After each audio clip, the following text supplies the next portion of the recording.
Lari kosmono radio janji kare. Nah aku nang kita boleh nang boleh saiki aku wis mau ketemu dina. Kulo kowe ayu tak yo aku tak takon. Lah, kowe gaweanmu ngomong kok. Iki kok koyo ono gawe cilik. Wis saiki ngomong. Lah iki anake sapa iki? Ya anake ndokne. Nek anake nih, mesti nek anake. Tapi mbokne sing jenenge sapa? Mbokne yo wong wedok. Nah, iya mosok Wahyu iso nglaeke Wahyu. Ora ketemu mana. Mbok sing jujur wae kok. Kuwi anake sapa? Terus pagaweanmu ngomong ngono kok. Iki anake mbokne. Bapakne yo wong lanang. Iya, guyon kaya ngono.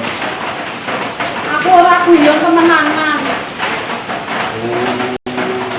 Ini sapa kok? Ini yo.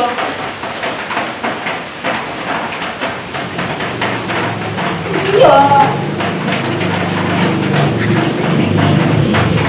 Ana bapakne. Ya ayo. Kowe saiki tak boyong ana ing dalam. Ayo tak moktek. Ora mau. Aku eling marang dadi bapak. Ayo tak boyong. Piyai kok wis tumindake culika. Lho. Indro. Sopo kowe panjenengan kok karo aku? Panjenengan aku kok. Lha ya kowe iki sapa? Aku piyai lho. Tuwa, Pak. Aku Kakang Wahyu. Heeh, Wahyu. Kakang Wahyu Bali. Heeh. Aku wis Narendra. Ceritane ngene.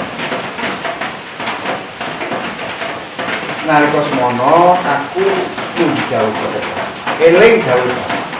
Aku lunga nyambut gawe, kena tak mulyake marang calon ibu marang. Lah terus iki anake sapa? Takon iki anake sapa, Kang? Iya, bener. Kowe nalika lunga nek ya wis kandha. Heeh, bener. Yen nganti suwene setahun nganti bakal ora bali. Ateges wis mati. Ngomong wis mati. Bener jeneng nyambut gawe kok ya kudu nganggo wektu. Kok kaya bingung, sejatine iki anake sapa? Ngene Kang, tak ngerti yo Kang. Iya, piye. Iki lho Kang kondo. Sing jujur wae, sing jujur. Iya Kang, iya aku tak kondo karo Kakang. Mula Kakang ngerti yo Kang yo. Sakwise bapak mati, aku ming nang omah kene wong loro. Kak yo. Iya, Bu. Iya Kang. Aja gawe bingung atiku. Nek mantu lo sing prasaja. Iki yo Kang. Jujur wae piye sejatine. Ngene yo Kang, aku tak kondo. Nek yo gede pangampuramu yo Kang. Piye. Ya, iki ki anakku. Kowe anak karo sapa? Kowe lali karo janjimu semono nalika kala. Aku ora lali Kakang. Ananging kene. Ora ning kabare. Kowe padha tegel karo Dhisik aku. tau ngendika. Aku wis dulurmu tuwa.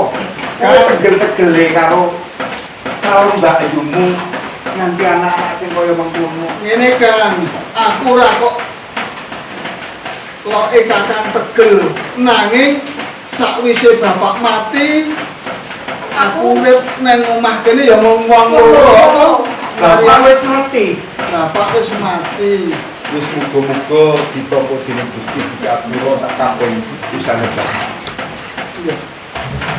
Lah aku ki ngantek ngrungokne kiwatangan tangga ora kepenak. Nang omah karo wong loro ngono lho, Kang. Aneh kuwi kleru kok piye. Terus aku yo piye carane aku dijapi karo Kakang iki. Saiki aku suruh sebut gandingan aku wis duwe. Kalau bakal saiki aku tak yo barang Aku bilang ora karuan kaya dene tinggal ning bayen sak pinggire sungai. Ikulane kaya ngono iki kok. Kaya wong iki sapa Kakang?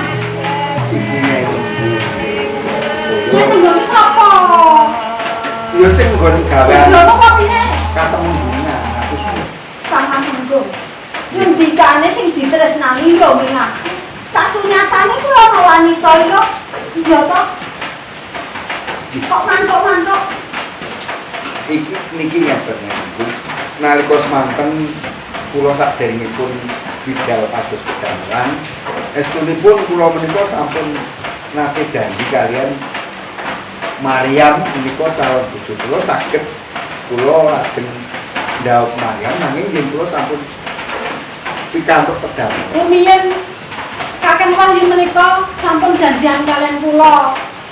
Pados kedamelan wonten ing Kutagara. Ananging ngantos sakmenika dereng wangsul.